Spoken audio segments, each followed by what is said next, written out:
বিসমিল্লাহির আজকে এই নবসভা সিটিজেন ক্লাব লিমিটেডের কার্যকরী পরিষদের এই শপথ অনুষ্ঠানে সম্মানিত সভাপতি, এই ক্লাবের প্রেসিডেন্ট ডক্টর মোহাম্মদ কামরুজ্জামান, উপস্থিত কার্যকরী পরিষদের সম্মানিত সদস্যবৃন্দ, উপস্থিত সুধীমণ্ডলী, আসসালামু আলাইকুম। আমি দুইটি প্রসঙ্গ নিয়ে একটু কথা বলতে চাই। একটি হলো, আমরা অনেকে জানি কিংবা জানি না, আমেরিকার একজন রাষ্ট্রপতি 4 বার প্রেসিডেন্ট ছিলেন, যাকে সংক্ষেপে FDR বলা হয়।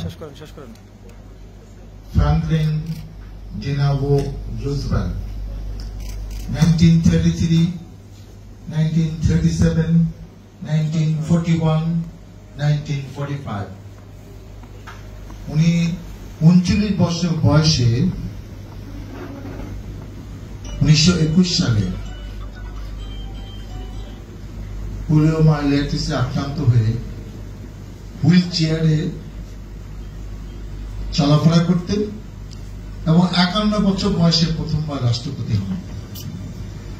তখন চতুর্থবার রাষ্ট্রপতি হওয়ার পরে আমেরিকার রাষ্ট্রপতি 4 বছর পরে 1-2 মাসের মধ্যে 3 মাসের মধ্যে উনি মারা যান। দ্বিতীয় বিশ্বযুদ্ধ চলছিল। যুদ্ধের পরে এটা নিয়ে আমেরিকায় আলোচনা শুরু হলো যে একজন ব্যক্তি যতই জনপ্রিয় হোক, উনি কি আনলিমিটেড সময়ের জন্য রাষ্ট্রপতি থাকতে পারে কিনা।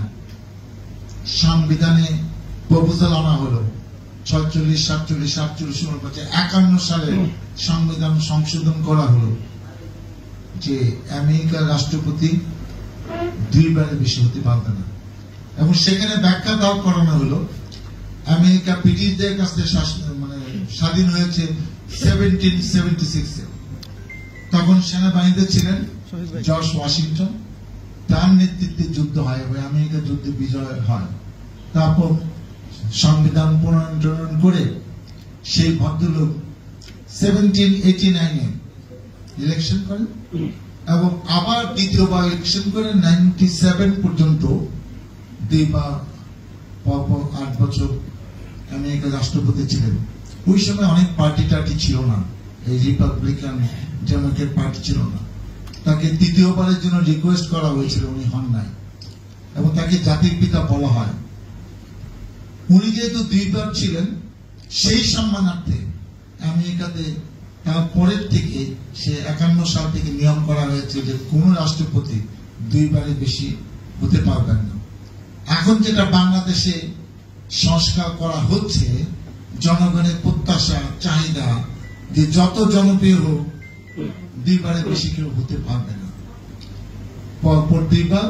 এবং আমি নিশ্চিত এইটাই আলটিমেটলি হবে যে পরপর 2 বার এবং আর হওয়ার সুযোগ থাকবে না। এই নিয়মও চালু হবে, কারণ জনগণ এটি দেখতে চায় বলে আমার কাছে প্রতীয়মান হয়েছে। আমি এই ঘটনা বললাম, একটা কারণ আছে। আমি এখানে দেখলাম যে আপনাদের হয়তো গঠনতন্ত্রে 25 থেকে 28, আজকাল কোন কমিটি এই ধরনের 3 বছরের নিয়ম কোন ক্লাবে আমি জানি না।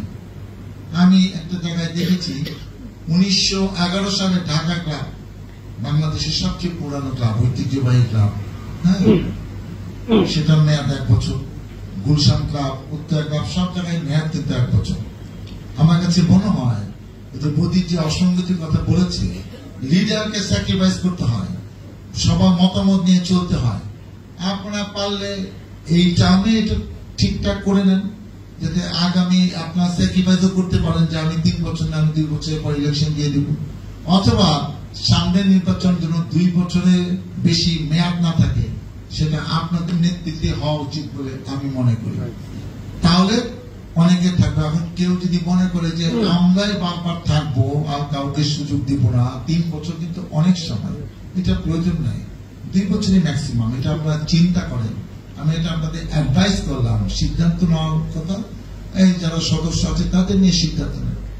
আর একটা হলো যে এই সিটিজেন ক্লাবকে এখানে খালি অনুষ্ঠান বক্তৃতা, গান টান এটার মধ্যে সীমাবদ্ধ রাখলে হবে না। এখানে বিভিন্ন ক্যাটাগরিতে কাজ করেছে। কয়েকদিন আগে আমি এখানে একটা অনুষ্ঠানে এসেছিলাম, ট্রেনিং প্রোগ্রাম, সিটিজেন ক্লাব, এখানে যারা ইউনিভার্সিটি লেভেলে পড়াশোনা করছে তাদেরকে দিয়ে বিভিন্ন ট্রেনিং করছে।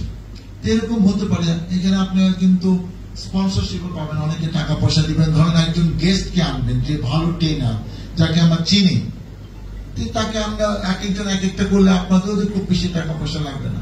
মানুষজন উপলব্ধি করে যে সিটিজেন ক্লাব শিক্ষায়, স্বাস্থ্যে অনেক কাজ করছে। দীর্ঘসা বলে গেছে যে স্বাস্থ্য নিয়ে অনেক কিছু করার আছে। আমি একটা প্রস্তাব করি যে আমরা লায়ন্স করি, আমি লায়ন্সে গভর্নর ছিলাম, বাংলাদেশ লায়ন ফাউন্ডেশন, এটা চমৎকার হাসপাতাল এবং ক্যাটারেক্ট নিয়ে তারা কাজ করছে।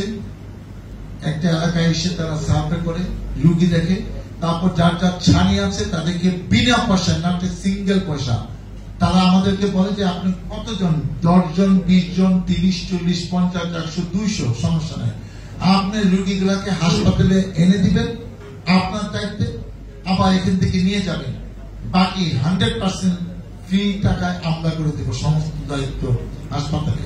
আমি একটা প্রস্তাব করি যে সিটিজেন ক্লাব আমরা যে ইউ বলি, মেমোরেন্ডাম অফ আন্ডারস্ট্যান্ডিং, এরকম একটা কিন্তু তারা did contract Bangladesh lion foundation করতে পারে। এরা লোকাল ম্যানেজমেন্ট করবে, কোথায় রুগী দেখবে, কি করবে না করবে, আর বাকি service support Bangladesh lion foundation দিবে। তাহলে দেখবেন যে এই সাভারে কিংবা কোথাও যে অনেক কাজ হবে যেটা অলরেডি লায়ন্স ফাউন্ডেশন করছে, এবং আরো অনেক জায়গায় করার সুযোগ আছে। আপনারা যেহেতু দেখে দেখে কোয়ালিটি পার্সনকে গুরুত্বপূর্ণ সেক্টরে দায়িত্ব দিয়েছেন, যার যার তত্ত্বাবধানে এই ধরনের কাজ হলে তখন এই ক্লাবের প্রতি এডুকেটেড লোকই অ্যালাইড পিপলের আগ্রহ অনেক বাড়বে। আমি ওই পলিটিক্যাল ক্রেডিট নেওয়ার জন্য যে এই ক্লাব আমার কন্ট্রোলে, এইটা নিয়ে সিটিজেন ক্লাবকে এগিয়ে নেওয়া যাবে না।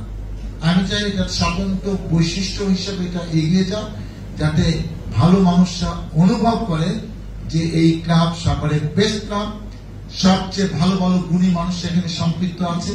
এই ক্লাবের সদস্য হওয়ার জন্য অনেকে উদ্যোগী ভাবে, আপনি যত টাকায় মেম্বার করেন কোনো প্রবলেম হবে না। আপনাদের সকলের প্রতি শুভেচ্ছা। আমরা আশা করব, যেহেতু আমি প্রধান উপদেষ্টার দায়িত্ব আছি, সবার মতামত নিয়ে আমরা যেন এই রিজিয়নে সিটিজেন ক্লাবকে সমৃদ্ধ করতে পারি, এগিয়ে নিতে পারি, এটি আমার প্রত্যাশা। আপনারা ভালো থাকেন, সুস্থ থাকেন, আল্লাহ হাফেজ।